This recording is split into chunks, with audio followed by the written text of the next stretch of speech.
Carla? Yes. All right, good morning, everybody. This is the July 11th, 2018 morning session of the Portland City Council. Carla, please call the roll. Saltzman, Here. Udaley, Fritz, Fish, Here. Wheeler. Here. I would like to recognize Commissioner Fish has brought it to my attention that we have a number of high school interns here today. They've been interning with the Bureau of Environmental Service. Could you please stand up and let's suspend the rules for a moment and recognize them. Thank you. And could you just do us a favor and just quickly go down the line and mention your name and which high school you're from? Excellent, thank you. I'm Kevin Alfonso. I go to Franklin High School. Wonderful. Thank you. I'm Marissa and I go to Dale Central Catholic. Thank you. My name is Peck and I go to Franklin. Thank you. I'm Laura Steinman and I go to Roosevelt High School. Very good, My thanks. name is Zeta and I just graduated from Grant High School. Thanks, Zeta. Congrats. I'm Adam. I just graduated from Cleveland High School. Congratulations, Adam. Awesome. Thank you so much for being here. We appreciate it.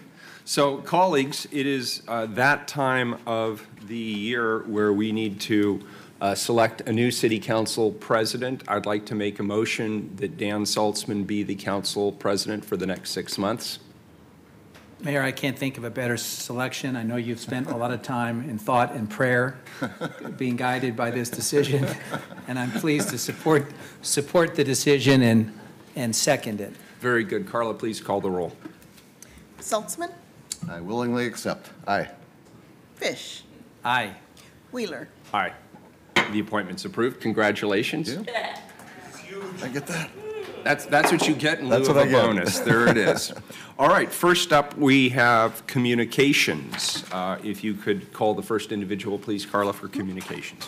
Item 724, request of Brad Perkins to address council regarding Rose Quarter to Gorge Trail. And I'm sorry, while Brad's coming up, I'll turn to legal counsel. 1 second, Brad. So welcome to the Portland City Council. The City Council represents all Portlanders and meets to do the city's business. The presiding officer preserves order and decorum during City Council meetings so that everyone can feel welcome, comfortable, respected, and safe. To participate in City Council meetings, you may sign up in advance with the Council Clerk's office for communications to speak briefly about any subject. You may also sign up for public testimony on resolutions or the first readings of ordinances. Your testimony should address the matter being considered at the time. When testifying, please state your name for the record. Your address is not necessary. Please disclose if you are a lobbyist, and if you are representing an organization, please identify it. The presiding officer determines the length of testimony. Individuals generally have 3 minutes to testify unless otherwise stated. When you have 30 seconds left, a yellow light goes on, and when your time is done, a red light goes on. If you are in the audience and would like to show your support for something that is said, please feel free to do a thumbs up. If you want to express that you do not support something, please feel free to do a thumbs down. Disruptive conduct, such as shouting or interrupting testimony or council deliberations, will not be allowed. If there are disruptions, a warning will be given that further disruption may result in the person being ejected for the remainder of the meeting. After being ejected, a person who fails to leave the meeting is subject to arrest for trespass. Thank you for helping your fellow Portlanders feel welcome, comfortable, respected, and safe. Thank you very much. Good morning, Mr. Perkins. Good morning, Mayor, councilors. Thank you for the time to bring this up once again. First of all, for any big project such as the Sullivan's Gulch Bridge, there is a cause and effect. When planning something of that size, of transportation, it does cause other corridors to be created, okay? And safe corridors are the ultimate goal here for our committee, the Sullivan's Gulch Trail Committee, that we are now calling a Rose Quarter to Gorge Trail Committee, okay? And there needs to be a will within the city in order to do this. We thought we created that will through this document that was signed and approved by the council in 2012. So here we are again, having to get these petitions going to ask the city council again to direct your staff to get on this. Right now, they're planning a bridge across the I-84 that will not allow ADA approval of the Sullivan's Gulch core connection to the bridge. That's major. When you can't have that, then it has to be a bike-only proposition. And I'm okay with that, but I don't know if the community is, okay? You only get a 6% gradation from the point at 7th down to underneath the MLK and Grand Avenue highways. What's needed is a 5% grade, okay? By locating the bridgehead on 7th prevents enough distance for that grade to be lessened, okay? If it was on 8th or 9th, which we suggested, there wouldn't be a problem. Number two, PBOT's going ahead with plans to add north safe crossings at Grand Avenue and Martin Luther King Boulevard via Lloyd Boulevard. I stand here or sit here today so that I can be recorded as a representative of the SG Trail Committee to fully warn the city of Portland of the injury and death potential of these two intersections. Most bicyclists will be traveling west from the SG Bridge to downtown or North Williams and Vancouver or the Promenade. Rather than build the SG Bridge and wait for serious injury and lawsuits against the city to occur, the trail needs to go under these two highways as part of the SG Bridge development. And also, if we're talking about congestion pricing, we really need to plan a way in which this regressive tax that's going to be caused has another alternative for people to commute to work. With the North Willamette Greenway going from the Rose Quarter on north to Kelly Point, and also what we're trying to do, get all the way out to Multnomah Falls on this, it will be a clear alternative for bicyclists that come in as, you know, to avoid the congestion on the freeway and the pricing regarding that. And I have a question to the mayor, though. Are you still in control of all the departments? No. Okay. So who's in charge of PBOT today? The gentleman sitting to my left, Okay. the council president, no less. Well, I asked to have a meeting with you, Ted, because I have not been able to get through to Commissioner Saltzman on these two critical issues. So would you be willing to meet on this? Because clearly it's a Vision Zero I'd be happy to concern. meet. Sure, Okay. I'll be happy to sit down. Yeah, because, Good. you And know. if you leave me, it looks like you have a document. If you leave that with me now, I'll have a chance to read that in advance as Yeah. well. Cool. Did you get a It's copy? it's on the desk. Okay, it's Oh, there. it is? Okay, thank you. If you look at that, there's a comparison between the green loop and what we have provided. Mainly what we have here is something that's been in the planning stages for 75 years versus the green loop, which is only for 3 years. So we really think that this is something, we know this is something that the community really wants. This just took 2 Very good. hours to do at the intertwine. Thank So you. we would really appreciate for Thank you. the council to take another look and Very take good. an action on this. I Thank really you. appreciate the time. Thank you. I'll look Have a forward good to day. our meeting. Next individual, please. Item 725, request of Russell McCully to address council regarding a viable solution for housing. And Brad, if you could just chat with Mustafa. Mustafa, could you just wave before you leave, and we'll set something up? Thanks. Good morning, sir. Good morning, Mayor, Commissioners, and members of the committee. My name is Russell McCully, and I'm here to speak about some alternatives for the housing situation. And what I'm proposing is something along the lines of these affordable housing units that we have going up now, 500 units or so in a chunk, possibly connected to a vertical garden where these people can raise all the food that they're going to need and more. Associated with a store, they can sell their produce. They're bringing in income. It's going to be a sustainable, repeatable solution. Something, instead of reinventing the wheel every time, a soup kitchen here and little houses there, we can do several of these communities that eventually, hopefully, will pay for themselves. And so they're not a burden on the government. And that's never been a good solution anyway. So I think a sustainable, repeatable solution with the gardening and a store, and they can ship. And there'd be plenty of other jobs associated with this, you know, maintenance. There could be some stores. There could be an office there so these people can get their social needs met, whatever they might be. You know.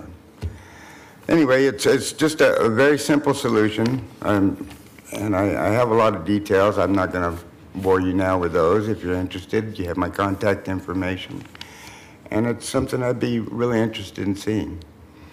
And the only other thing I'd like to bring up at this time is possibly if in the future on these protests, when we have competing protesters, we don't give them a permit across the street from each other. I hate to see our city on the news that way.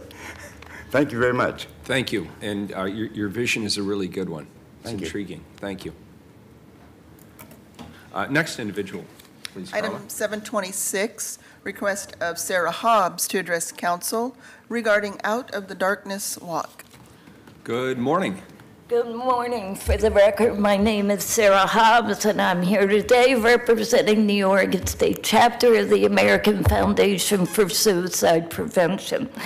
I have come to invite you all to our Out of the Darkness Walk, which is October 6th from 8:30 to 10:30 at Veterans Memorial Coliseum. This is AFSP's big yearly fundraiser, which goes to fund a number of issues. I've left you a lot of information. Suicide prevention research is one of them. Suicide is the 10th leading killer of all people in the United States, and out of 50 states, Oregon is at number 13 for its extreme rate of suicide. And while on face value we can be very depressed and overwhelmed, AFSP is doing a lot of work to address the issue. Our 3 national priorities this year is a collaboration with the Department of Defense and Veteran Affairs to address issues of active duty and veteran suicide prevention, a collaboration within the LGBT community for suicide prevention, specifically with an emphasis on LGBTQ youth, and working with the National Shooting Sports Foundation to teach gun harm reduction at point of sale. So those are the 3 national priorities. There is a lot of work done too. 82% of all gun deaths in the state of Oregon are suicides. So we're really working on the state level to work to get out the information about the harm reduction at point of sale. So this is just a little bit of the work we're doing. They also have an amazing support program for survivors of suicide loss. And we are partnering with the Portland Stuggy Foundation to address the specific needs of children and youth who are survivors of suicide loss. Unfortunately, I was not able to get our event flyer in time for today, but I really gave y'all some good information. If you two could do like the mayor's done and wear our pins, I'd appreciate it. Thank you, Mayor. I did notice that. So again, please plan on joining us October 6th at the front of Veterans Memorial Coliseum. And on that note, thank you. Great. And Sarah, thank you for bringing this to everybody's attention. This is a very, very important initiative. So the flyers I gave you, it's general information about what the foundation is doing, and then stuff specific to the harms reduction at point of sale and LGBTQ collaboration. Good, great. And if you get the flyers, bring them by. I will. We'll post them. Thanks, Sarah. Appreciate it. Next individual, please. Item 727, request of Colette DeWitt to address council regarding the relocation ordinance. Good morning. Good morning. Excuse me. I just want to record this. I'll sit. Hello. My name is Colette DeWitt, and I think you all received a little paper that I wrote you. I'm here on behalf of myself and anyone else in my position.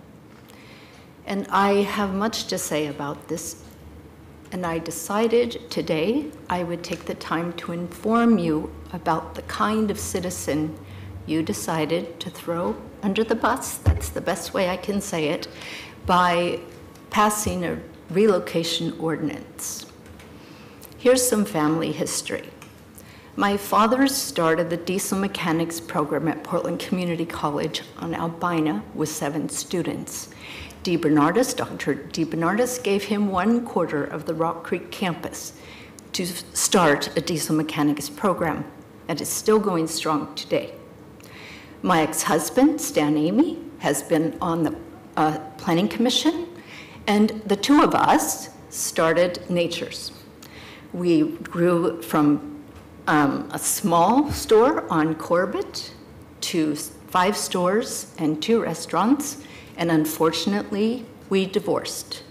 During that time, my stepdaughter, who I was very close to and lived with us, was killed on Mount Hood in the OES climb. Previous disaster in my life here in the city was that my sister and a friend and I moved into an apartment building across from the Art Museum where the plaza next to the Historical Society is. It was cheaper than Portland Student Services at Portland State. While we were living there in an ice storm, an arsonist set the building on fire. We all escaped. 2 people died on the 5th floor. So, my life here has been full of wonderful things and tragic things. I have 1 property. It decreased in value in 2011 to 13, and I couldn't find a good job. I just turned 65. I'm that generation. People lost their jobs. I decided to go to South Korea to teach English. I was a teacher when I met Stan. I taught there for 5 years. I've come home. You want me to pay the people I've rented to $4,200 to move out of my only home. And I got $350 from the Red Cross when everything I owned burnt. So, Colette, thank you for coming in and obviously sharing your story with us. Who have you made contact with at the city about the amendments that we adopted to renter relocation? Because there's specific provisions that deal with No. people that want to reclaim their own units. No, they're not. I went to Housing First. They apologized to me and said, I'm sorry, we used to have an exception for someone like you, but it's gone. Then they said, if you were gone 3 years or less, I was gone 5. Well, can I just, this is a chance for you to educate us about your concern. Okay. We have an ongoing process of refinement of that particular law. That is and good we have a idea. committee. Would you mind submitting your particular case to the committee? Because we're on an ongoing Can I basis. meet with the committee? You can meet with them. It's a. I it's will a- come to meetings and discuss this. So it's a group that's convened by the Housing Bureau of landlords and tenants, and then we get feedback about tweaks to the law if there's something out of whack. And it sounds like you have a compelling story to share that they should hear, and then we should be able to consider whether there's any potential changes that impact you or a class of people like you. So I would very much encourage you to do that. All right. Yeah, and thank you for this, the information. You are correct. The current time frame is 3 years. The exemption is 3 years. So under 5 years, you would not qualify. That is correct. The housing department told me they were very sorry and to come here. Very good. Thank you. So what happens? I'll come back. No, I will have, Cupid has your phone number, is that correct? Yes, And he I'll called me have on him his reach day out to you off when he and- got my email. Very good. So we'll make sure that he connects you with the committee, and I'm sure they'd like to hear How your often story. does it meet? On a monthly basis. Okay. Good. Thank you. Next individual, please, Carla. Item 728, request of Thank you. Stan Herman to address council regarding a request to meet with a council member. Good morning. Good morning. I'll try to be brief this time, but for the record now, I must switch from business communication to a political agenda. Again, 19 months now, no answers from Portland's mayor or the city council. Mr. Mayor, your director of communication, Michael, stated to me he would call me. After giving him 3 reminders to call me, still no calls. You ordered Michelle to meet with me. After 3 times communicating with her, no response. My question to you, on record, Commissioner Daly, that's not present, Fritz, Saltzman, Fish, Mr. Mayor, on record, why do you not provide me time to discuss an issue I have with the city? I would be very happy to meet with you. In fact,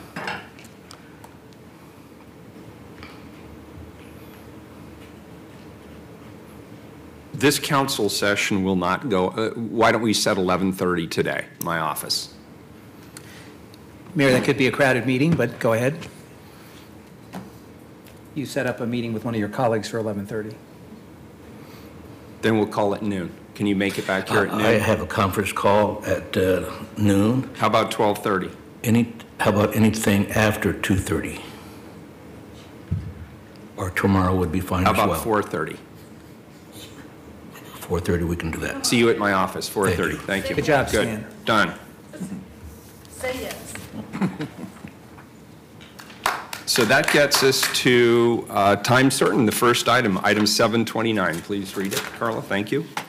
Declare the Human Access Project's River Hugger Swim Team based at the Portland Fire and Rescue Station 21 Firehouse Dock as the City of Portland's open water swimming safety ambassadors and the official open water swim team Mayor. of the city. Mayor, Commissioner Fish. Before we take this up, because we have high school students here who are watching Democracy in Action, we should point out that because there's only 3 of us today, we do not have a sufficient quorum to take up the consent agenda or emergency items. So that's why we are going to skip. There is no consent agenda, which is for relatively minor matters that can be dealt with as a collection of items. And we will not be taking up emergency items that would otherwise go into effect right away because we only have 3 members of council. So you're here on an unusual day. Normally we have at least 4, but that's one of the consequences of only having 3. Mayor. Very good. First of all, I just want to acknowledge the River Huggers are here. They're pretty easy to spot. They're wearing the bright aqua watercolored shirts. And we've even got, I think, the youngest River Hugger here this morning, bouncing over there on the side. Since its inception in 2010, the Human Access Project has worked to realize the mission of transforming Portland's relationship with the Willamette River. They've organized many events that have encouraged Portlanders to experience their river in many different ways, such as the Big Float, the recreational protest swim, and the mayoral swim, which, by the way, is this afternoon. You should all come join myself and the River Huggers at 5:30 p.m. Stan, I'm going to try and get you to come, so be ready for that. We're jumping in at the Station 21 Firehouse Dock on the east side of the river. That's right across the Hawthorne Bridge. Because of their incredible efforts over the past 8 years, Portlanders have a better understanding of the experience of the Willamette River. To date, The Human Access Project has helped direct over 10,000 people wanting to recreate in the Willamette. The River Hugger Swim Team is an important part of HAP's continued efforts. Since the fall of 2014, the team has worked very closely with Portland Fire and Safety to implement safety measures that encourage individuals to recreate and to swim in the river. The swim team is also a fantastic example of what it means to serve the community in an inclusive way. River Huggers draw people from all neighborhoods in the city, and it's open to all swimmers able to swim a mile under 45 minutes. Today, I'm excited to recognize the River Huggers and Human Access Project in this resolution, which proposes the Station 21 Firehouse Dock as the permanent home of the River Huggers and designates them as the City of Portland's open water swimming safety ambassadors and the open water swim team of the City of Portland. And with that, I'd like to turn this over to my colleague, Commissioner Saltzman. Thank you, Mayor. We are fortunate to live in a city that has access to a wealth of natural and outdoor resources, ranging from our amazing parks and trails, beautiful gardens, and the Willamette River. Today, we are here to acknowledge those who have worked tirelessly to raise awareness and to make the great river accessible to all, specifically the Human Access Project's River Hugger Swim Team and their partnership with Portland Fire and Rescue and Portland Parks and Recreation. We want to ensure that the Willamette, above all else, is a safe environment where people can have a good time.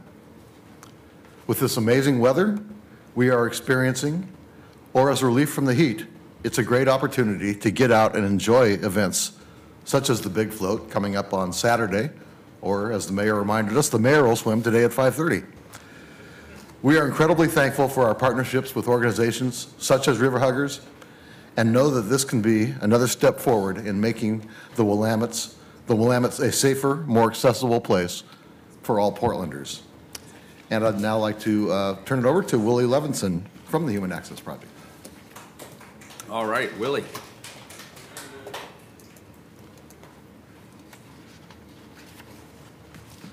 Good morning.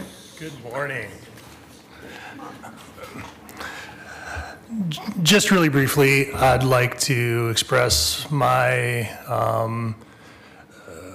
sincerest thanks to Commissioner Salzman's office. Appreciate the long term that you've given to the city of Portland, all the contributions you've made, all the different bureaus you've seen. I hope you'll continue to be involved with the city in being able to provide counsel to the future people who come, because you have so much experience. And I know there's going to be a scrum for Matt Grum among the commissioners once he goes. This resolution is really great thanks to the leadership of Matt. So I want to give thanks to him. And also Chief Myers. What an outstanding leader. I mean, just you talk to him and he has this uncanny ability to listen and absorb what you're saying. And he's just such a mellow person. What a great person to have in charge of such an important first response. And so we're thankful for our relationship with the city, and you know, it's great to be acknowledged at this point. And really, as an advocate, the biggest thing I strive for is having the benefit of the doubt when I call people, to be able to have them pick up the phone and say, hey, Willie, great, how can I help you? Because I'd like to feel like we never ask for anything that's not unreasonable things, and when I call, I'm trying to solve problems. So just really grateful for this day, and thank you again. Thank you. Mayor, I do have some amendments. I don't know if you have copies, but these amendments were provided to us by Portland Parks and Recreation. I guess we don't have copies. I'll read the intent of the amendments. That's fine. Good. Okay. One is to clarify that 4% of the Willamette River shoreline in the central city has a sandy, publicly accessible entry point. The resolution says 5%, so We will correct that with 4%. And then add a whereas the Willamette River is Portland's second largest public open space. And then to modify one of the whereases to state that swimming safety policy was vetted with Portland Fire, Multnomah County River Patrol, U.S. Coast Guard, and AMR River Rescue, and was adopted later and used for public information by Portland Parks and Recreation. Dan, I second the package of amendments. Thank you. We have a motion and a second. Please call the roll. Saltzman, Aye. Fish, Aye. Wheeler, Aye. The amendments are adopted. That's it? That's it. All right, public testimony. yes, we have 11 people signed up. Very good. 2 minutes each, please. And when your name is called, just come up, the microphones slide around. We now have this novelty-sized giant sign that says, keep the mic about 6 to 8 inches away. And there's a yellow light that'll go on 30 seconds before your time is up. When your time is up, you'll see a red light and hear a really annoying beep. So keep it to 2 minutes. Please call the first three. Are Leah Middlebrook, Andrea Milano, and Joe Walsh. Good morning. Good morning. Thank you for welcoming us. Thank you for this resolution. And thank you for your comments. I just wanted to share, as a relative newcomer to Portland, that when I moved to Portland, the River Huggers was one of the first ways in which I began to experience community here. And I just wanted to express my excitement at the way that the city has embraced the Human Access Project and the River Huggers. I also wanted to share with you what it's like. I live in Southeast, and so I go down to the Wood Dock fairly often. And when I'm there, I hear all kinds of languages being spoken, and I really enjoy talking with people who are visiting Portland from other places who know that one of the cool things to do in Portland is plunge in the river. I am so excited that we are now ever more in a position to show Portlanders from all neighborhoods and just all areas how much of a resource the river is, and to continue to make it accessible and inclusive. So the support of the mayor and the city council just helps us extend that. It makes it safer, makes it more popular, makes it more inclusive, and we have a gem. Thank you for supporting it. Thank you for being here. We appreciate it. Sure. Good morning. Good morning. Thank you. I'm Andrea Milano. For the record, I'm a public librarian. This Saturday morning, fish were jumping. The skies were clearing. The water was fine. I am so happy and thankful to be able to swim in the Willamette River with the salmon. Thank you. Thank you for being here. Good morning. My name is Joe Walsh. I represent Individuals for Justice. And the river is polluted. So says the river keepers. If you go on their website, you will see they talk about lead. They talk about mercury. They talk about runoff from the city. What the hell are you doing? You know, there's two things that I think that the American people think we've gone nuts. This is one of them. The other one is Trump. We have completely gone off the... You are going to take children who have open sores all the time into a river that's contaminated. But you take samples from the top and you say it's good. Let's go for a swim. Are you nuts? Are you going to knock the poops out of the way as you swim? There is raw sewage in the river, Mayor. Don't laugh. It's not funny. You talk about tens of thousands of people that have swum. Has anybody done a study of how many of those people got sick after they did a swim? No. The river keepers warn you. They're not here supporting this. The river huggers are here. They hug the river. They push the poops out of the way and then hug the river. Why are you doing this? What purpose can you say to me, Mr. Walsh, we are going to go for a swim in a polluted river, and this is the reason we're doing it? Go ahead, Mayor. Finish that sentence. I do it because it's fun, because it's an opportunity to share it with like-minded individuals, because the quality of the water is great, because I've done it many times and I've never gotten sick, and because it's there, and because it's a fantastic resource for the people of our city, and because more and more people are taking an interest in activating the waterfront and participating. So that's why I do it. You don't have to. It's purely voluntary. It's purely voluntary, Mr. Walsh. You don't have to show up. Next three, please. Thank you. Voluntary. Mr. Walsh, thank you for your time is up. Thank you. Next three are. One turn. Matter of fact, Mr. Walsh, excuse me. Mr. Walsh, this is in violation of council rules. No problems, no problems. Let's see what happens. Why don't you use that term? Goodbye, Mr. Walsh. Thank you for The playing. next three are Hillary Avant, I believe is the last name, Stephanie Debner, and Margot McCurdy. Good morning. Good morning. My name is Hillary Everett, and I've been a river hugger swimmer since the get-go. And I consider myself a really healthy person, and I credit my morning swims in the river 3 days a week to that. And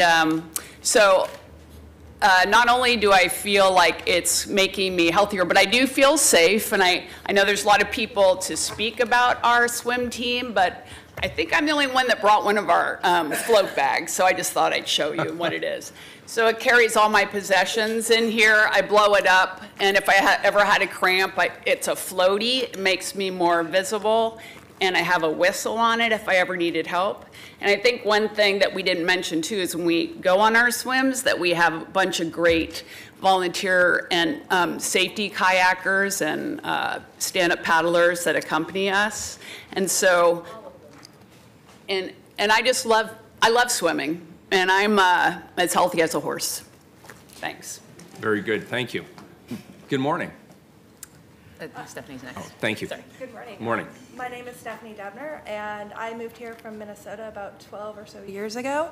Minneapolis-St. Paul is a city that has a great relationship with its public waterways, and that's how a lot of its citizens really connect with the city.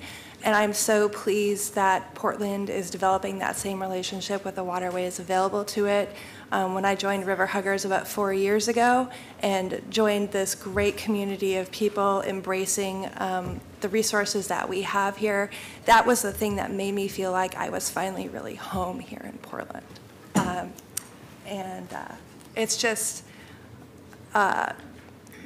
such a wonderful thing, you know, to see the sun come up over the city in the water with fish. We've seen herons flying nearby and roosting as we swim by, and also to share the river with the paddlers and kayakers and all of the crew teams and everybody out there enjoying the river and the city from that perspective.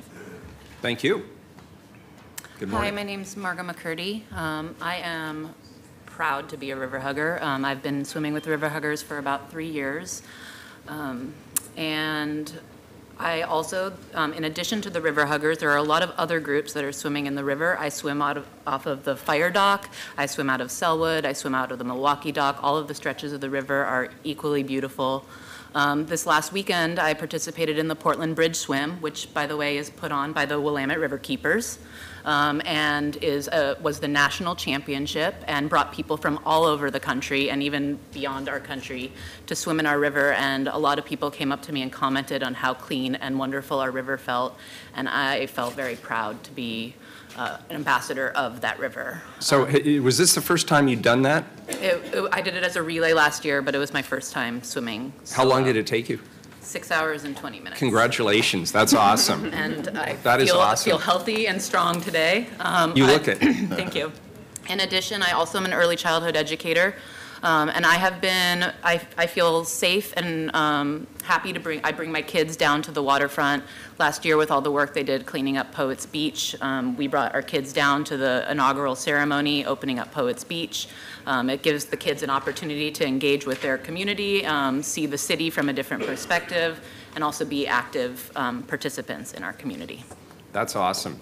I look forward to doing that some year when I can get the training in. I just really admire people who do that full swim. And I think it's great that you also mentioned that the River Keepers are in fact a co-sponsor of that river swim.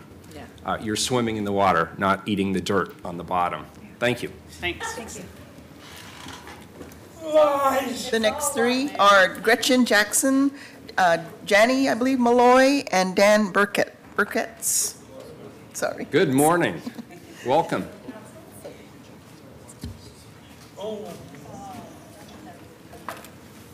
May I begin? Yeah, please. My name is Gretchen Jackson, and I'm a river hugger of 4 years, and my relationship fundamentally changed with the city the moment I jumped in the water.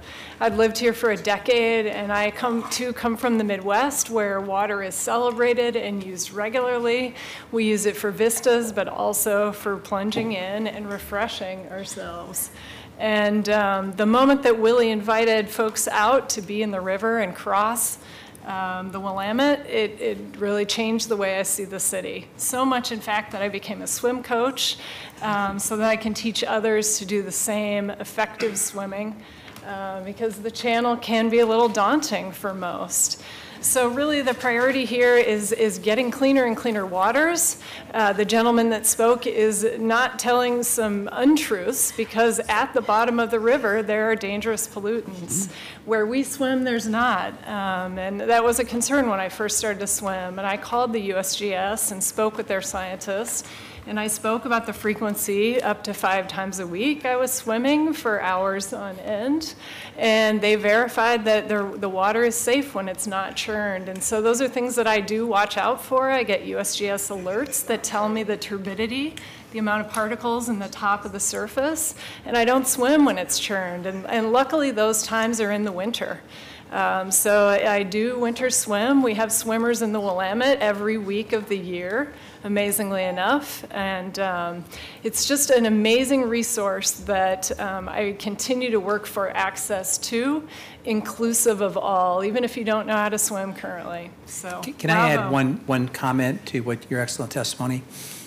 I have the honor of leading the Bureau of Environmental Services. And on our website, we have real-time data about the health and safety of the river.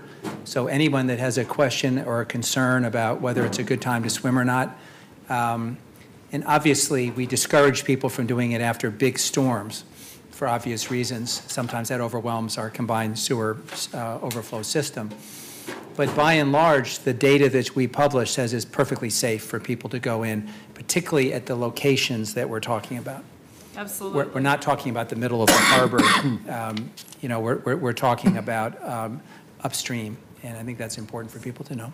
And bravo for seeing the river here and in the mural above. It's represented in council every single day. Sure. So thank you. Well said. Thank you. Hi, my name is Janie Malloy, and I am the instigator for the River Huggers.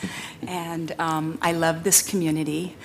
And I'm so pleased and happy to be here, and thank you so very much for what you have done to promote swimming in the river. I started swimming when I was 3 years old. I've swam in this river, I've swam in Clackamas Cove, I go over to Lake Vancouver, I swim throughout the area.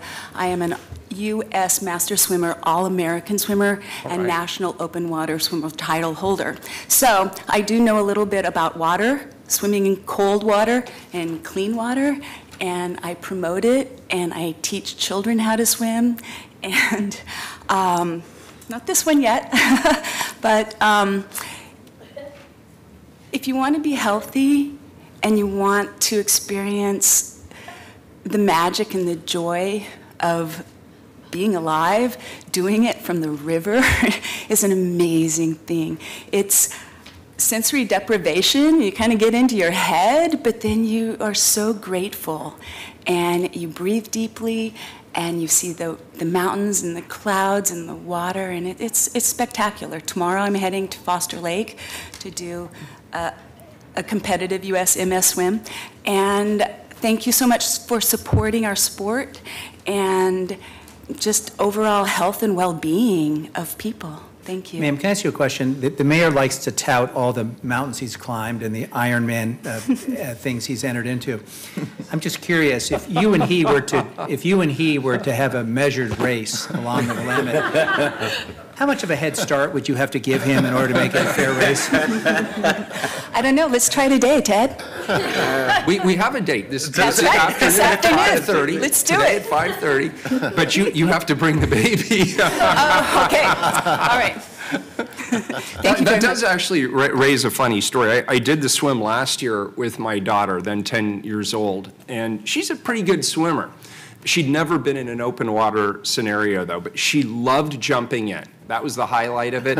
And she loved swimming for about the first 50 yards. And then we went under the Hawthorne Bridge, and she started to freak out a little bit about the bridge. It was just something about the bridge. And so she promptly jumped on my back. And I swam the rest of the way across with my daughter on my back.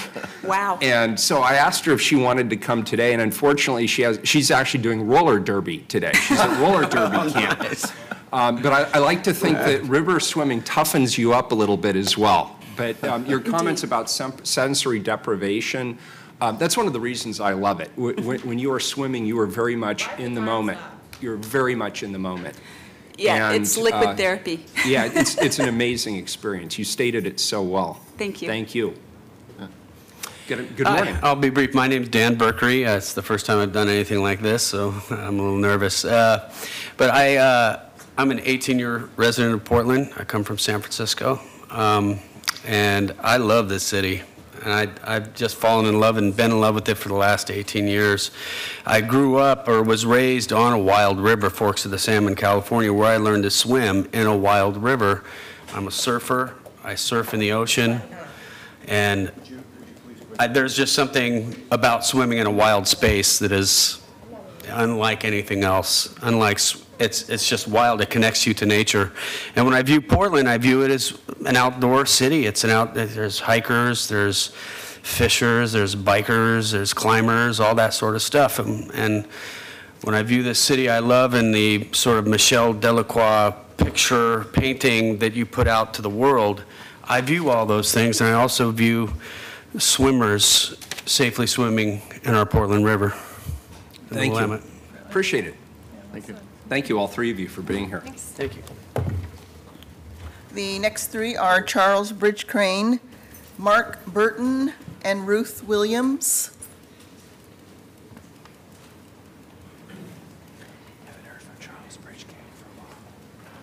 Charles may have left. The last person is Mimi Gurman. Good morning. Morning. Good morning.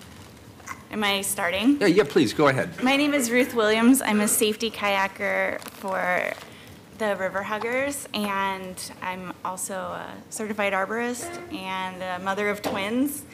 And when I was pregnant with them, I was really sick, and so I was kayaking instead of swimming.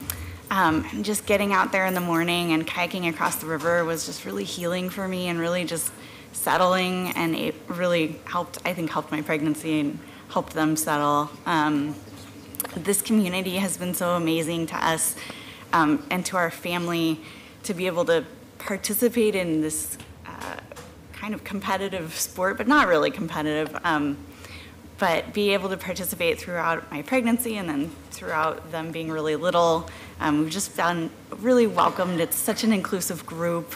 They welcome all ages and abilities, and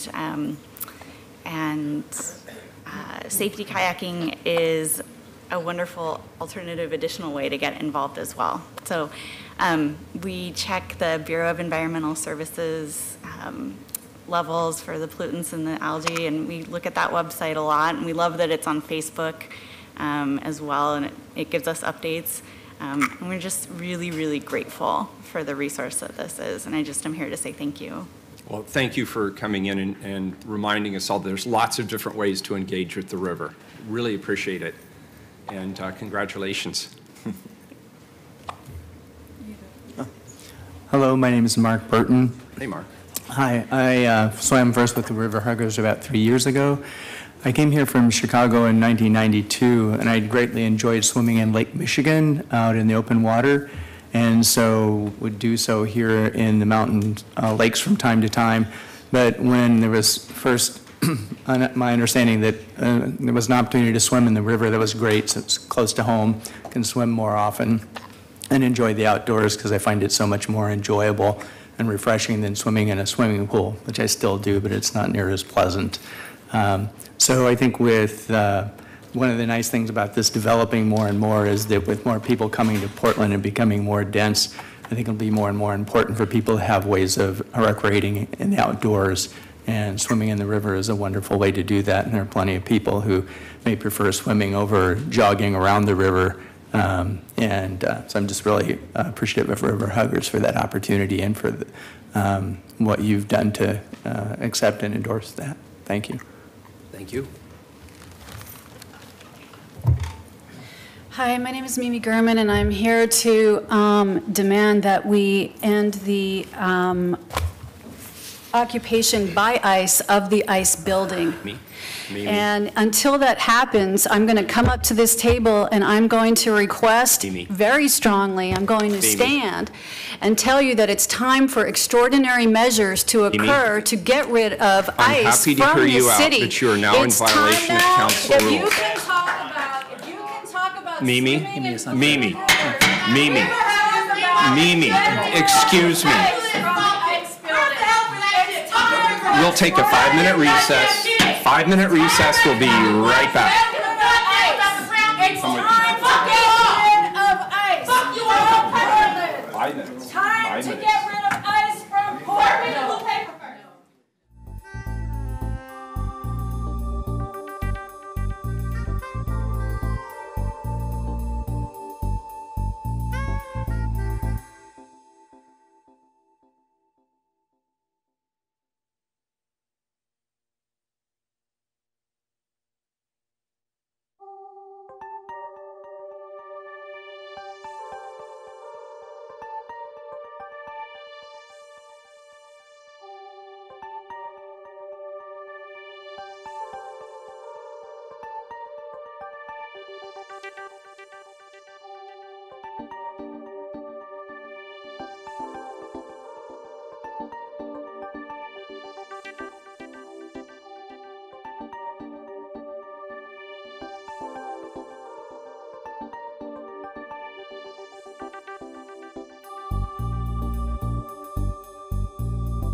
session. Good morning. Good morning. My name is Lightning. I represent Lightning Super Watchdog. I do have some concerns on this whole issue pertaining to the river, pertaining to the Superfund cleanup, the toxic waste in the river dispersed from ships going by, various things. To have a concern, especially if you have children swimming out in the river, you can't overlook that. You have to look at what's best for your children and understand we do live in an area that is toxic, it's polluted, it's been neglected over many, many years. And all the optimism in here, and I respect that, never put your children's safety in jeopardy. And understand the tests that have been done on that river, understand what's been dumped in that river, understand which can leach up through the sediment of the river. Be cautious with your children. As an adult, over 18, I don't care what you do. I really don't. Stay within the law. I could care less. But when it comes to your children, make sure what you're doing is protecting their safety first over your beliefs that this river is clean. There are so many tests that would otherwise say it is not clean. There are so many tests that say this river has been neglected. Again, think of your children, think of the tests. Feel free to jump in that river anytime as an adult. But I would urge you, when I talk to the EPA, when I talk to these people, they said they want to get near this damn river. Protect your children. Do not sugarcoat this. As adults, do what the hell you want, but to protect your kids. Thank you. Thank you. All right, that concludes our testimony. I understand, Willie, there's a video that you wanted to show. Come on up and let's take a look at it.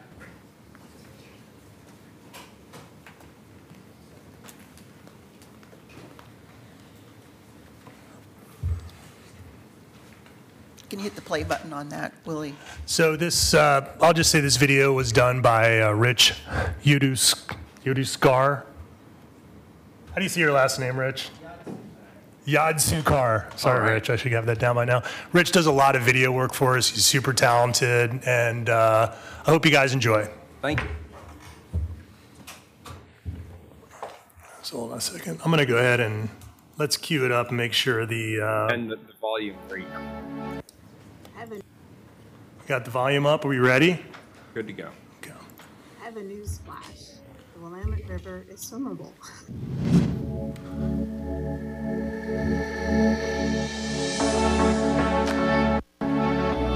The Human Access Project is a movement disguised as a party. We're a grassroots nonprofit run by volunteers. We put on the Big Float, Portland's grand summer beach party.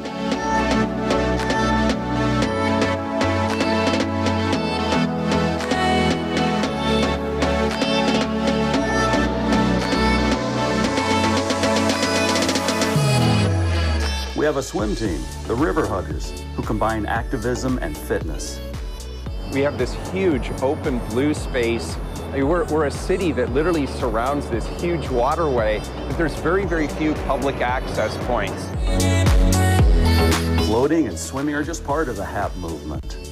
Human access to our river is what we're all about. Our mission, to transform Portland's relationship with the Willamette River.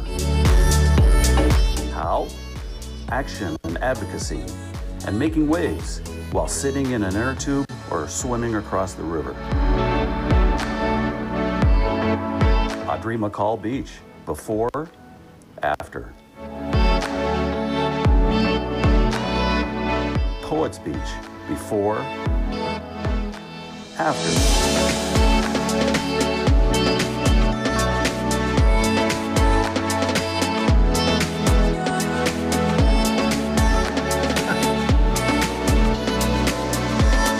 Get into your river. Join the Riverlution, the Human Access Project.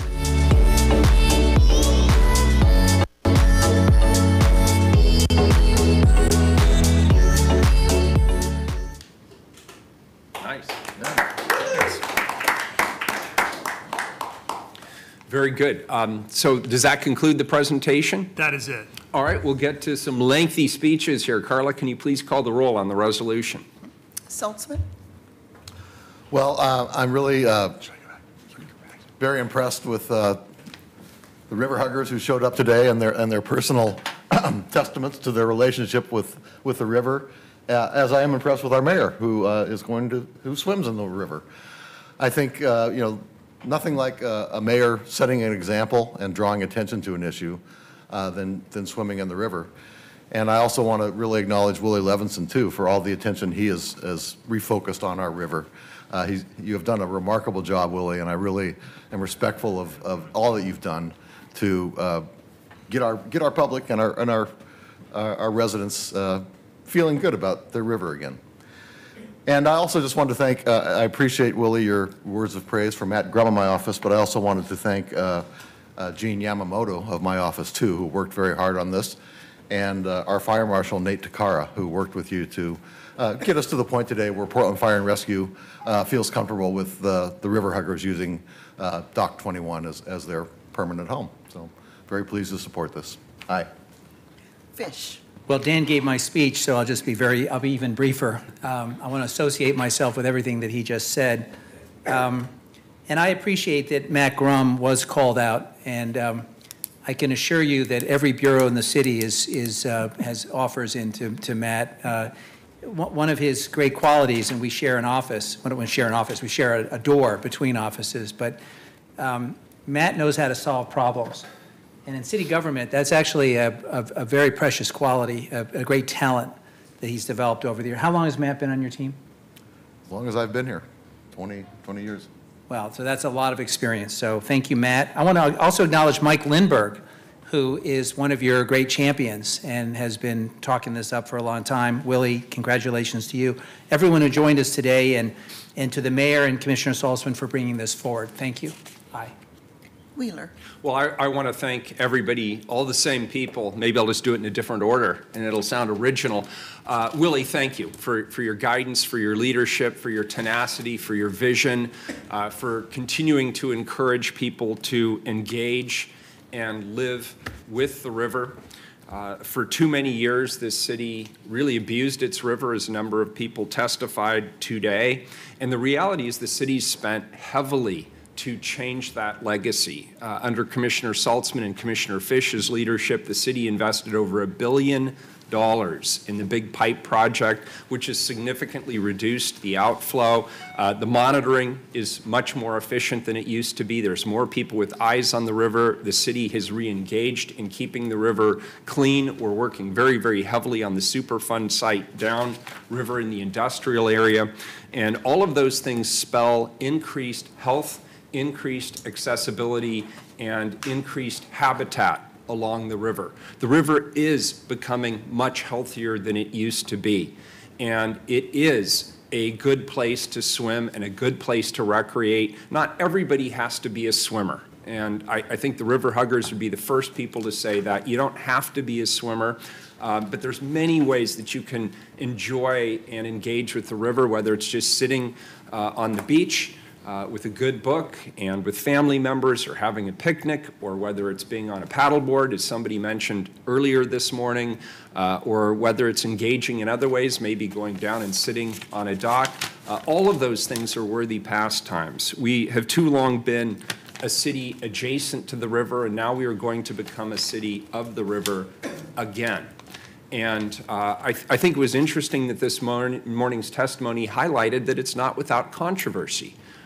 Old views of this river are going to die very, very hard. And the only way that we're going to be able to change the perception is, number one, by making the investments to clean the river and keep it clean and maintain the habitat. And number two, for people to really engage the river and encourage other people, family members, friends, co-workers, to come down and participate and see that it really is a new day on the Willamette River. I want to thank Commissioner Saltzman in particular. This resolution, though I'm certainly a fan of the Human Access Project and the River Huggers, this was really Dan's team. He and Matt Grum and others worked really, really hard on this resolution and making sure that it captured the spirit and the objectives of this effort. And so I want to applaud you, Dan, and I want to thank Matt for his hard work on this. And I want to thank all of the River Huggers who came in today, took time away from your work, from your families, from other commitments to come here and share this great asset with the people of this city. I vote aye. The resolution is adopted. Thank you all very much for being here, and I will see you today at the dock, 5:30. The resolution's adopted. Thank you. You can clap, that's okay. That's okay. Thank you all for coming, and sorry about the disruption. That happens from time to time. Next item, 730, please, Carla. Authorize a development agreement between the city and Portland State University, Oregon Health Sciences University, and Portland Community College for the development and creation of a new commercial multi-level condominium building known as the Jasmine Block at 401 Southwest Harrison Street. Colleagues, it's my pleasure to present for council approval the authorization of a development agreement between the city, Portland State University, Oregon Health and Sciences University, and PCC, with the support, of course, of Prosper Portland for the collaborative development of the site at 4th and Montgomery. This agreement marks the achievement of an important project milestone and has been many years in the making. This partnership provides a means to leverage our resources and funding to achieve common goals that we share and provide a community asset that will serve a broad range of citizens and create long-term partnerships with the owners of the project. Here to present on behalf of the Office of Management and Finance, of course, is Chief Administrative Officer Tom Reinhardt. Good morning, Mr. Reinhardt, and welcome. Good morning, Mayor. Thank you. For the record, Tom Reinhardt, proud to be the city's Chief Administrative Officer. We are happy to be here today to ask Council to authorize this development agreement for a new 7-story commercial condominium building located, as the Mayor said, on Southwest Montgomery between 4th and 5th Avenues, now branded as the 4th and Montgomery Building. This partnership is an opportunity to offset our projected shortage of city-owned office space within the downtown core and reduce the amount of lease spaces needed to accommodate future Bureau needs as our city grows. Thank you. In May 2017, Council approved bond financing of the project not to exceed $20 million, plus additional amounts sufficient to pay costs related to the bonds. I want to emphasize that the development agreement before you today includes 2 main components. Number 1, it outlines roles and responsibilities for all the partners. Specifically, the decision-making processes, the design process, the project budget, the schedule, and the property conveyance. Number 2, it identifies each owner's square footage requirements and funding responsibilities. An oft-asked question is who will be in this building from the City of Portland, and we believe at this point it is most likely that the Bureau of Planning and Sustainability will move employees into the space. We are grateful today to have representatives from many, if not all of the partners. I believe all of the partners are actually represented today, and I want to acknowledge them before I hand it off to Dan Zalko from Portland State. From Prosper Portland, I think I saw Lisa Obloff. Do we have Lisa? If you could just raise your hand behind me if when I call your name so council can see you. I think I saw Lisa here. From Portland Community College, Lisa Degman. From OHSU, Jennifer Taylor. I'm watching the council's faces. They're all here so far. Check, and check. This is an interesting exercise. From SRG Partnership, the lead architect, Sam Stadler and Lori Cunnop. And of course, Dan is here from Portland State University, our anchor partner. Dan's going to take us through the rest of the presentation, then of course we will answer any questions that council has. Very good. Thanks, Tom. Mayor Wheeler, members of City Council, thank you for the opportunity to share information about this exciting project. As the Associate Vice President for Planning and Construction Real Estate at PSU, I've had the privilege of working on this project since its conception about 5 years ago. Per the development agreement, PSU is leading project management and has been delegated responsibility for contracting and accounting services. We take this responsibility very seriously and are extremely committed to being diligent stewards of our collective resources. The 4-person steering committee, which includes 1 representative from each owner, selected SRG Partnership last fall and Anderson Construction as well to construct the building.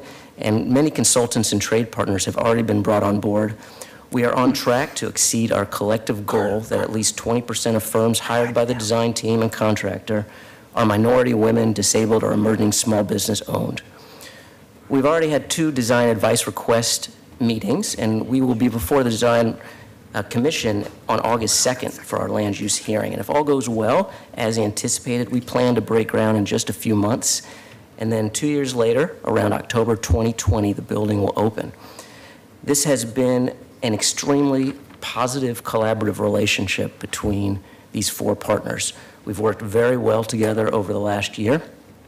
The building occupants will include at least 5 yet-to-be-determined retailers, PSU's Graduate School of Education, OHSU, PSU's Joint School of Public Education, Portland Community College's dental programs and their community clinic, as well as the City Bureau that Tom noted. So I can speak for all of the city's partners on this project in thanking you all, thanking Prosper Portland and the Office of Management and Finance for your continued support. We're very enthusiastic about the partnership. We're happy to take any questions you have. Please don't ask me to manipulate the slides. I did my best, but that wasn't a great job. But anyway. Tom, don't touch it. I'll just make one minor correction. It's the PSU-OHSU Joint School of Public Health that will be Thank you for the correction, Mr. Mayor. No worries. My job is done here. So, go ahead. After you do. Will this building be LEED Gold at least? Yes. Minimum LEED Gold and aspiring to be LEED Platinum. Okay, great. So I just want to offer a 2-minute history lesson, because I know we have to keep on track so the mayor can meet his 11:30 appointment with one of his colleagues. But this project really started under Mayor Adams, and it was Mayor Adams who led a comprehensive effort that led to the creation of the so-called Education Urban Renewal District. One of the casualties of having serial one-term mayors is that a new mayor can come in and can change whatever he or she wants, and as a result, we've seen some lack of continuity on some major projects. Mayor Hales came in, was a skeptic of the Education URA, and actually pulled the plug on it. Now, interestingly, one of the council members that agreed with him in terms of the utility of an Education URA was Commissioner Fritz. But Commissioner Fritz thought that a bargain, a deal, a commitment had been made to Portland State, and she was not going to pull the plug on an Education Urban Renewal District without a commitment from the city that we would make up the commitment through some other mechanism. That led to a more robust vision for the South Waterfront Urban Renewal District, the North Macadam District. That in turn led to conversations about site-specific projects where the city and Portland State and other partners could do what they had done so successfully at the Urban Center, which is probably the model of where all these parties come together, use their different buckets, and then build something. So, Mayor, I want to say to you that I appreciate that you and the CAO have honored a commitment the council made. Dan is actually the official historian of the council because he goes back longer than I do. But we were both here when that commitment was made. And I had particular heartburn when a decision was made to pull the plug on an Education URA because I thought it was well conceived, and I thought that there was no institution that was more important for us to work with than Portland State University downtown. But because of Commissioner Fritz's principal position, we ended up redrawing the lines on the North Macadam District, ended up putting additional resources in, picking projects. This comes out of that, and I think this has the potential to be a wonderful project with a great partner. So I say, notwithstanding the pitfalls of serial one-term mayors, I appreciate that this administration is channeling a little bit of the Adams administration and keeping faith with the commitment that we made to Portland State University. And this building, I think, will be a great community resource and an important space for us as we relocate to planning sustainability there. So thank you. You're welcome. Mayor, before you call the roll, can I acknowledge a couple of other people? We also need to take testimony. Of course. And it's a first reading. Yeah, Can I acknowledge a couple other people? Yeah, of So course. 3 people from facilities have played a key role in this. I want to acknowledge Sharon Raymore, David Olangi, and Laura Goebel. I believe I saw Sharon here. Sharon, if you'd wave your hand. David was here earlier. And of course, from the city attorney's office, countless hours by Linda Law. I don't think Linda's here, but I want to acknowledge all the work she put in. Thank you. Very good. All right, public testimony, Carla. Something went wrong with the sign-up sheet here. Is there anybody who wanted to speak to this item? I see one person. Come on up.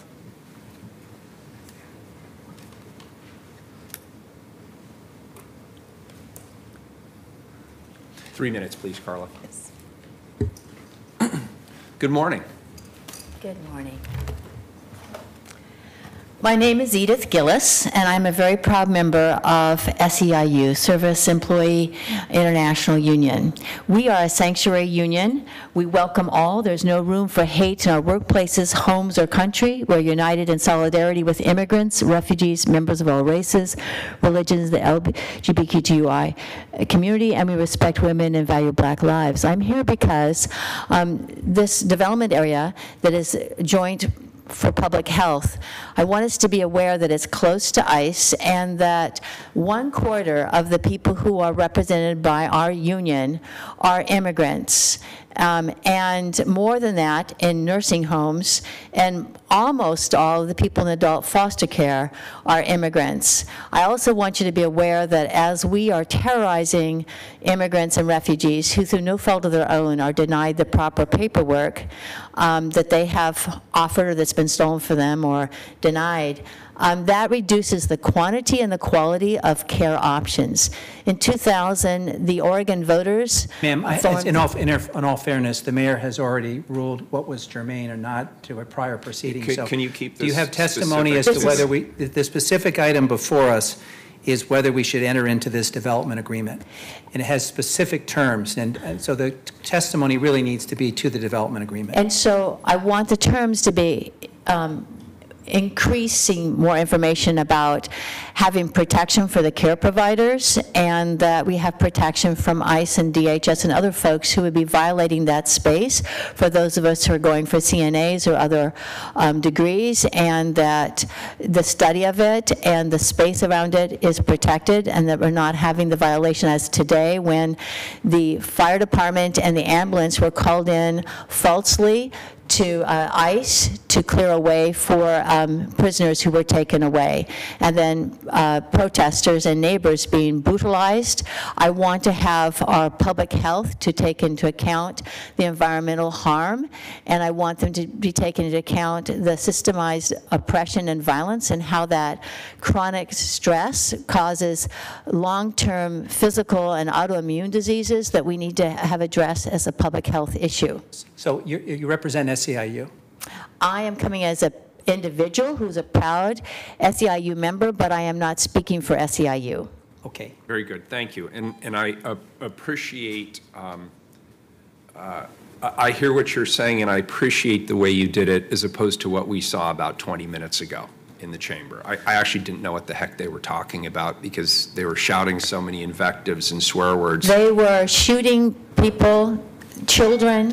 They were poisoning people who are chemically sensitive. They were terrorizing the neighborhood because of ICE and DHS violating so many federal, state, and city laws. Thank you very much. I appreciate your testimony. All right, with that, is there anything else, colleagues, before we move this ordinance to second reading? Very good. This is a first reading of a non-emergency ordinance. It moves to second reading. Thank you, Tom, wherever you disappeared to, and very good, David, and everybody else. Thanks a lot. We'll look forward to continuing this process.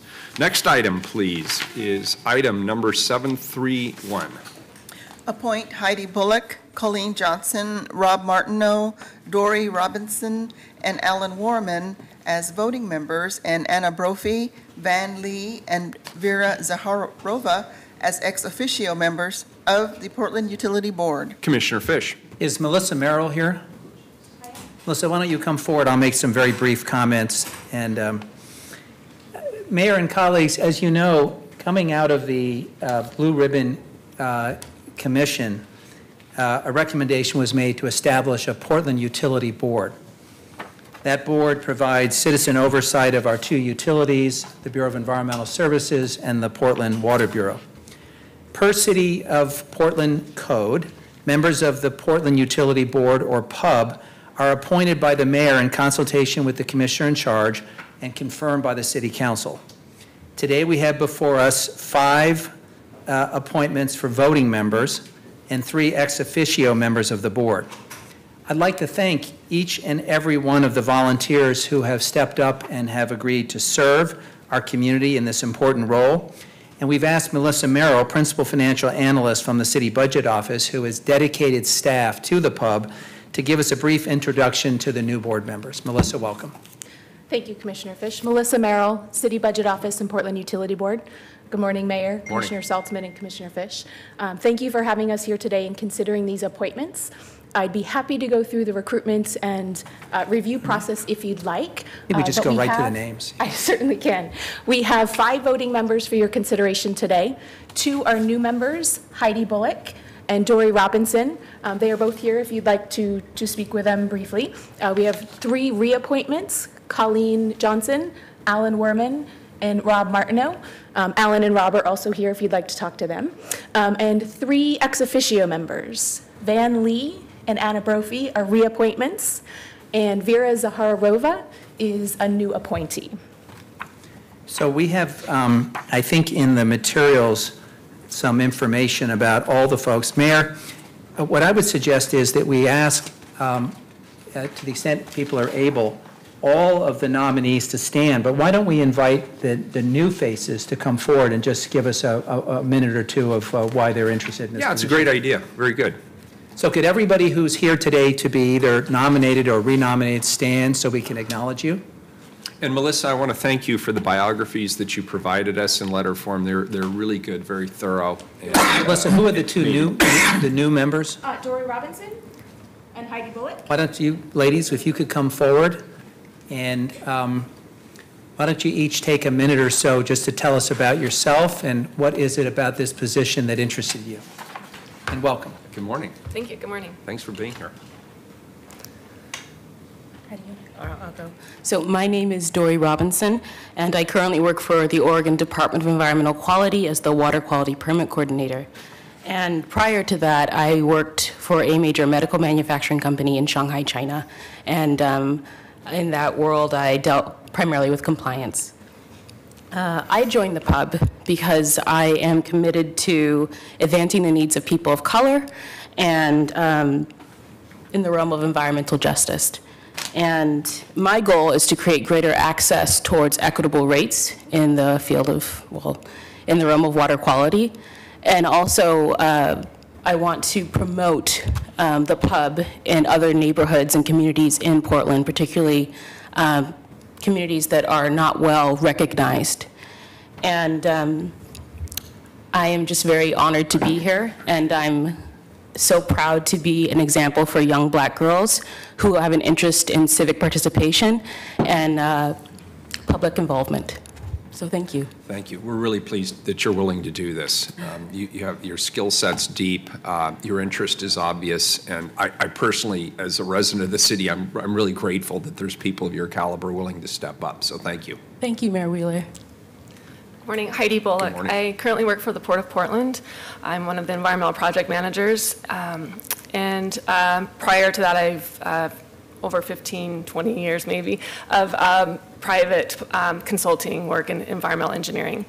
My background is in hydrogeology, and so obviously clean drinking water and rivers and watersheds are very important to me, and I have a deep commitment in wanting to be part of that and making sure that there's affordable clean water and provided to everyone in the Portland community. I'm really honored and excited to hopefully be able to both be part of this as a part of a civic responsibility, and also to garner some experience that I'm looking for in that arena, and also an opportunity to apply my knowledge and skill set. Can I just say that we are very fortunate to have two people of your caliber, and each of you brings a unique skill set. And I think just generally, it is the case that the better job we do bringing more people into our deliberative processes, the more the public knows that the pub is the place to go to have a say about our utilities, rate setting, and other things, the better. Now, we've come a long way in the last 5 years. We used to be able to fill this room with people at rate setting time.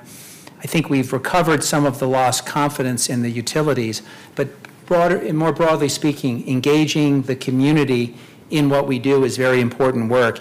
Each of you has a unique skill set that'll help us do it. So thank you very much for your willingness to serve. Yeah, thank you. Thank you. Thank you both. We really appreciate it. Mayor, before I move the report, I just want to acknowledge that Colleen Johnson and Alan Warman have served as our co-chairs. Alan is here. Is Colleen here as well? No. I know there's election time is coming upon us, and the pub will be taking up the question of leadership going forward. But whatever the outcome of that, we owe Alan and Colleen a debt of gratitude for their service and their willingness to continue to serve on the pub. So with that, Mayor, I move the report. Second. We have a motion and a second. Please call the roll. Saltzman? Well, I want to thank our current members, our existing members, for their service, and welcome Heidi and Dory. You both have outstanding backgrounds, and particularly strong in environmental areas, and your passion is evident as well for environmental quality, and that's really great to hear. So thank you. Aye. Fish? One of the things that the Blue Ribbon Commission recommended was that we be very clear in our, I think it's a bylaws or in the authorizing legislation, about the areas of expertise that we should be recruiting to serve on the pub. This particular oversight body is loaded with talent. And after all, we're spending a small fortune on our public utilities, so we ought to have really qualified people helping us get it right. Thank you to our newest members. Thank you to the folks who've continued to serve, our leadership team, Rob Martineau and others. I'm very pleased to support this report and vote aye. Wheeler? So this is, to me, one of the more important boards that we have an obligation to fill. And it heartens me to see that we're filling it with people who are really, truly, amazingly well qualified and bringing different backgrounds and experiences and maybe even different perspectives about priorities to the board.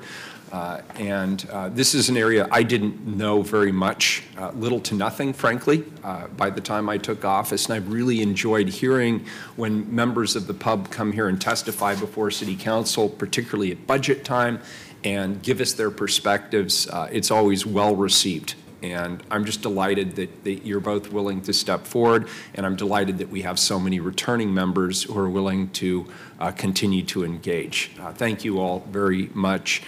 I vote aye. The report is accepted. Thank you. Thank you. Thank you. Thank you. Next item, please. Item 732. Accept bid of Wildish Standard Paving Company for the Northeast Halsey Weidler Streetscape Project for $4,296,641. Commissioner Saltzman. Commissioner, is this me? Let's kick it to Larry Palat. Mr. Larry Palat, I'm you're sorry, up. Larry Palat. Good morning. Good morning. Mayor, Commissioners, thank you very much. Item 732, you have before you the procurement report recommending a contract award to Wildish Standard Paving Company for the Northeast Halsey Weidler Streetscape Project. The amount is $4,296,640.52. The engineer's estimate was $3,931,178. Bureau's confidence level was moderate. March 7th, Council approved ordinance number 188847 for procurement services to solicit the project. Project was advertised on the electronic procurement system. Bids were open May 24th. 4 bids were received, and Wildish Standard Paving is the lowest responsive and responsible bidder at $4,296,642.52, which is unfortunately 9.3% over the engineer's estimate. July 15th, Prosper Portland, City of Portland Bureau of Transportation entered into an intergovernmental agreement for the design of this project, a slightly larger project. The project scope includes pedestrian safety, crossing improvements, protected bike lanes, Northeast 103rd Avenue improvements, and some East Entry Triangle improvements. The project is identified in the city's capital improvement program. I'm going to skip a couple things because I know you guys are tight for time.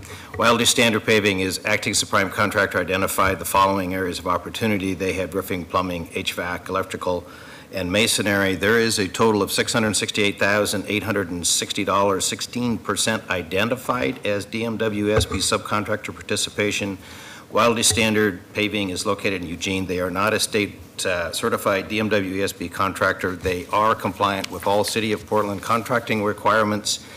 If you have questions about the procurement itself, I can answer those, or there is Elizabeth Mann from PBOT is in the chambers if you have project questions.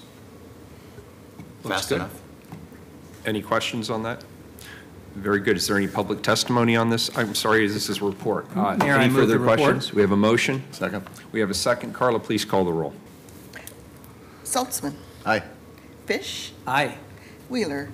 Aye, the report's accepted. Thank you. Next item, 733. This is Larry also. 733, accept guaranteed maximum price of $2,532,012 from Stacy and Whitbeck, Inc. of Oregon for construction related to the Portland Open Space Sequence Restoration Project. Okay, good morning again. I am Larry Palat. The overall project, but I'm going to skip the first part. You already have the number. The overall project management or project budget, including the design services, insurance, bonding, and all the additional pieces, was $3.85 million. The funding sources are a combination. There's $2.15 million of voluntary local improvement district, essentially voluntary property taxes, $200,000 carried from the 2014 fall bump, and $1.5 million carried from the 2016 fall bump. The council adopted ordinance 188068, November 2, 2016, that approved findings to authorize an exemption and get us to a CMGC construction manager general contractor process and authorize payment for the construction related to the Portland Open Space Halpern Sequence Restoration Project. The project was advertised in the city's electronic procurement system. The proposals were evaluated by a 5-member evaluation team, including city personnel, outside representatives, and a member from the city's minority evaluator program. Stacy and Whitbeck was determined to be the most qualified responsive proposer. The pre-construction contract was executed August 1st, 2017, indicating the beginning of the project. This report seeks approval of the guaranteed maximum price for the project of $2,532,012. Portland Parks Bureau, along with procurement services and the prime contractor and subcontractors at all tiers, have negotiated a commitment of 20% of hard construction costs for utilization of DMW ESB firms, amounting to $437,867 of a base construction bid of $2,189,336. Stacy and Whitbeck has a current City of Portland business license. They are not a certified DMW ESB certified firm. They are in compliance with all of the City of Portland contracting requirements. If you have questions, I can answer them. Do we have someone from Parks here? I honestly don't. Why don't you come forward if you don't mind? Okay. That's great. Thanks, Larry. They hadn't gotten back to me by the time I rushed over here, so. If you could just introduce yourself for the record. Good morning. Good morning. I'm Sandra Bertzos. I'm the Capital Project Manager from Portland Parks and Recreation. Sandra, I have 2 questions for you. Number one, where do we stand in terms of issuing permits? We are very close. I expect them to be possibly today, the final permits. Thank you very much. And 2, I was over at a bookstore the other day that was near the Source Fountain, which is the smallest of the fountains, and that was running. Are the other fountains operational? We have Keller off right now, doing some early work that was part of the pre-construction services contract. And then the others are on right now. We will turn off Lovejoy on the 23rd after the 22nd Sunday Parkway is going through there. Very good. And I don't know whether it's fair to ask you this question or not. You'll tell me if it isn't. But I was up in Washington Park the other day, actually just a couple days ago, and none of the fountains were on. Is there a lag in terms of when they come on, like the Lee Kelly in the Rose Garden or the fountain next to the statue of Sacagawea or some other places? I don't know about those particularly. I do know that our fountains crew, I'm going to think it was maybe around 3 or 4 weeks ago, told me they had all the fountains up and running. So could you ask someone in Parks just to get back to my office? Sure. And I'm talking specifically about the Lee Kelly sculpture that has a fountain component that's in the heart of the Rose Garden. And also there's another couple of fountains on the way up there. And I remember that we worked out a deal about who's going to pay for what and who's going to run what. And I'd just be curious whether they are scheduled to go online. And thank you for your good work in expediting the permits. I know that's been a big lift. Yep. Very good. Mayor, I move the report. Second. We have a motion from Commissioner Fish, a second from Commissioner Saltzman. Carla, please call the roll. Saltzman? Aye. Fish? Aye. Wheeler? Aye, the report's adopted. Thank you both. Appreciate it very much. Next item, 733. I'm sorry, 734. Authorize a contract with Brown and Caldwell, Inc. for professional engineering services for the Asset Management Program for Continuous Collection System Planning Project for a total not to exceed amount of $1,249,498. Commissioner Fish. So we're joined by Shannon Reynolds, Principal Engineer from the Bureau of Environmental Services, who's going to give us a brief presentation. But just to tee this up, colleagues, this contract will allow the Bureau of Environmental Services to improve its asset management program and identify combined and sanitary sewer infrastructure most in need of repair and maintenance. Ms. Reynolds, welcome. Thank you. Commissioner Fish, good morning. Mayor Wheeler. Bring the mic a little closer if you would. Is that better? Yeah. Perfect. Okay. For the record, my name is Shannon Reynolds. I'm a principal engineer in the Bureau of Environmental Services. I'm here today to request authorization of a professional services contract with Brown and Caldwell for technical support services for our continuous collection system planning effort. This work will help us improve how we identify and find solutions for risks to our assets that collect wastewater from our homes and businesses and stormwater from our streets. Consistent with what you've heard from Director Jordan, who presented on the BES's 10-year strategic plan, we need to increase our investment for this particular asset class from $50 million a year on average to about $80 million a year on average. Reinvesting in these assets are essential to protecting the environment, human health and safety, and avoiding flooding. The consequences of not investing results in an increased risk to basement sewer backups, street flooding, and regulatory fines. We do a really good job at BES of maintaining and operating our assets in this particular class. And to achieve that $80 million reinvestment strategy, we need to continue to maintain our service goal, our investment in our processes and our characterization for those assets. So we need to refine and optimize our processes to provide more cost-effective use of city resources to do so. Through this work, BES will continue to invest in updating the characterization of our assets and the associated condition and risk. We will update and improve the tools used to perform the characterization, and we will develop a long-term sustainable strategy for continued updates of the combined sewer system assets to appropriately plan and scope capital projects to repair aging system components. The PTE support from Brown and Caldwell will cover a 3-year period and will end in 2021. Ongoing implementation of the strategy developed through this effort will continue for system characterization and process improvements. To summarize, I am requesting authorization for a professional services contract with Brown and Caldwell to provide technical support for system improvements for the continuous collection system plan. The contract was competitively bid and has a 20% DWM ESB participation component. And I just want to say thank you for the opportunity to present to you today, and I'm happy to answer any questions that you might have at this time. Very good. Colleagues, any questions?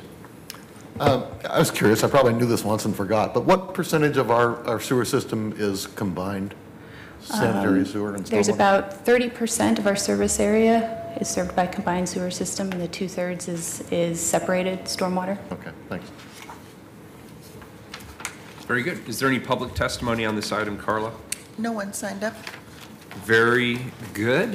This is a first reading of a non-emergency ordinance. It moves to second reading. Thank you for your great work on this. Thank you. Well done. Thank you. Next item, please, 735, second reading. Authorize a contract with CH2M Hill Engineers, Inc. to provide design, permitting, and construction support engineering services for the Columbia Boulevard Wastewater Treatment Plant Secondary Treatment Expansion Program Project number E07947 in the amount of $28,300,000. Colleagues, this is a second reading. There was previous testimony and a presentation on this item. I was not present, but I have reviewed the record. Are there any further comments or questions on this? Very good. Carla, please call the roll. Saltzman. Aye. Fish. Aye. Wheeler. Aye. The ordinance is adopted. Next item, 736. Sorry, my screen here. Also a second 736. Authorize a contract with Stan Tech Consulting Services, Inc. to provide program management, project controls, and construction management support services for the Columbia Boulevard Wastewater Treatment Plant Secondary Treatment Expansion and Tryon Creek Wastewater Treatment Plant Improvements Programs, project numbers E07947 and E10970 in the amount of $21,800,000. Very good. And again, I've reviewed the record. Is there any further discussion? Please call the roll. Saltzman. Aye. Fish. Aye. Wheeler. Aye. The ordinance is adopted. Next item, and our last item today, item 737. Where's Kathy? Authorize a competitive solicitation for utility bill presentment at an estimated cost of $7,500,000. Commissioner Fish. I'm going to introduce Gabe Salmer to introduce our panel and take it away from here. Thank you so much. Gabe Salmer, Deputy Director at the Portland Water Bureau, and with me is Kathy Cook, who's our Customer Service Director. And we wanted to tell you very briefly about this 5-year RFP for our bill printing and our digital bill presentment. And of course, that's for the utility bill, which includes water, sewer, and stormwater. So I'll let Kathy take it from there. All right, good morning. The Water Bureau currently creates and prints our water, sewer, and stormwater bill, both paper and electronic, in-house. We print approximately 830,000 bills, 260,000 notices, and 90,000 letters in a year. In fiscal year 16-17, we billed charges for over $487 million to our ratepayers. Billing our customers is a critical function for both the Water Bureau and BES. It's one of the main ways in which we communicate with our 192,000 customers. Last year, we had a consulting firm review our current process for bill print. This study documented our current workflow and identified potential vulnerabilities. While they found our process to be efficient, they identified potential areas of improvement. The system we have now does not support a disaster recovery plan. We are looking for a bill print and presentment vendor who has multiple sites across the U.S. for backup printing facilities. We have had instances in the past of not being able to print for a day or two while waiting for a technician to fly into Portland to work on our printer. Our current data processing group that prints our bills consists of 2 people, both of whom have more than 30 years of service with the city. And while their dedication and attendance is phenomenal, I just feel like it's a big risk to have such a critical bureau function on the backs of just 2 people. We also believe a change would improve our customer satisfaction. Our current bill print is limited to basic information and bill format. Bill print and design is not a core function of a utility bureau, and we're not keeping up with technology and customer demands. For example, vendors today have the ability to place targeted messages on the bills by whatever criteria we want to show. It can go as far as down to a type of customer or a location, a neighborhood, that kind of thing. I just have an example in this where we got an unsolicited sample of what we could do. But in this corner, you'll see that for the electronic bills, you can actually have a video embedded. And so the example they used was our Clean Water Festival that we do. We have, it features and highlights our blog, which is a way that we can allow customers to know that the Bureau is more than just this bill and, you know, just the charges itself. So it really can connect the community to the things that we're doing. The printer that we use for printing bills takes up a great deal of space, and we're coming upon replacement. It's around a $250,000 machine. So we're at a point where we need to decide if we should continue to print in-house or contract that work out. We've estimated the potential cost of this contract based off our existing budget line items like rental of space, equipment, supplies, postage, hardware, all of that kind of thing. We estimated the cost to be $1.5 million a year. So the 7.5 is really for a 5-year contract. The estimation is taken right out of our current budget. It does not assume a cost increase or savings because we simply won't know until we get the bids back. The successful bidder will have expertise in bill design, be able to present our data in new ways that provide greater clarity to our customers, and will be able to quickly support or produce changes we request. We are seeking industry expertise on the specific function of bill print and presentment, which will allow us to keep pace with the technological advances and our customer expectations. Kathy, excellent presentation. If we were to go this path and use an outside vendor, which you've identified has multiple potential benefits, including being able to have continuity of operations in the event there's a seismic event or something like that, and to offer a range of other services and features, what would happen to the 2 employees, the long-time employees who are currently working in bills?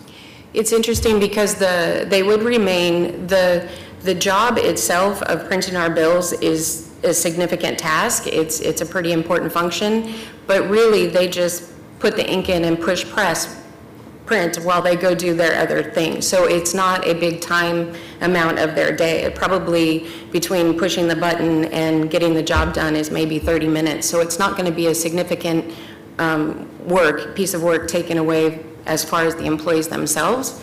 So, and again, they have both been over here 30 years, so I imagine, through attrition, we will continue to do something else, but right now there's plenty of things for them to do. Thank you. So this contract is to do outsourcing of our billing ultimately? Is that what this is about, or is it just backup printing in case of an emergency? It would be, we would send our daily, nightly file to a different vendor. So it would be outsourcing the actual printing of the piece of paper and the electronic presentment. And in the electronic presentment, which we don't have the technology now to do, but we always put a bar graph for usage so people understand, what they're using when they're using it. It has things where you can just, when you get in an electronic bill, you can hover over that and dig down to more information than what we provide now.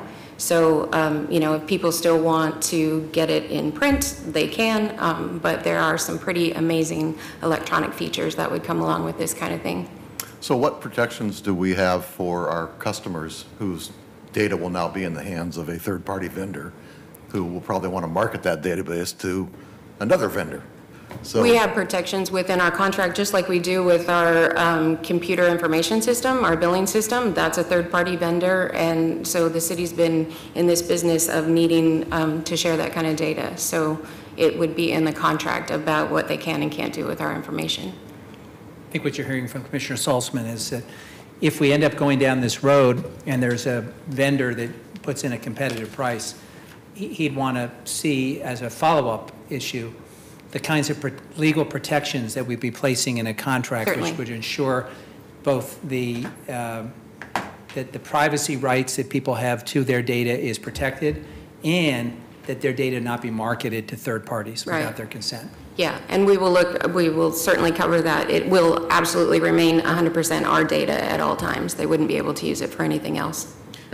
To that point, and I'd add a third thing to Commissioner Fish's list, which is in the event that they have a data breach, they have to notify us on a timely basis about the data breach and the nature of the data breach. Right. And I assume is that becoming standard? Definitely. I assume it is. Yes, with PCI and PII, it's actually kind of nice to try to get out of that business ourselves and give it to somebody else, but yeah. Very good. And I support your idea here. I think it's a very good idea. Will you be able to go back and look at how frequently people are actually looking at the other features, since now the billing will include potentially your blog, it'll potentially include a video, which I think is pretty neat. Are you going to get any kind of data or analytics back giving you some indication of who's reading it, how often they're reading it, whether that tool's actually effective? Yeah, not only will we get that for our electronic, they also have the ability, which we don't today, where it was delivered to the post office at this time, it was delivered to your house at this time. A lot of times customers will call and say, never got the bill, and we would actually have a way of tracking when it leaves our office to when it gets to the customer. Very good, and that's disappointing because that's often one of my strategies. So I'm going to have to come up with a new one. What's the percentage of customers that have specifically asked for e-bills? We are at 40-some thousand customers on electronic billing.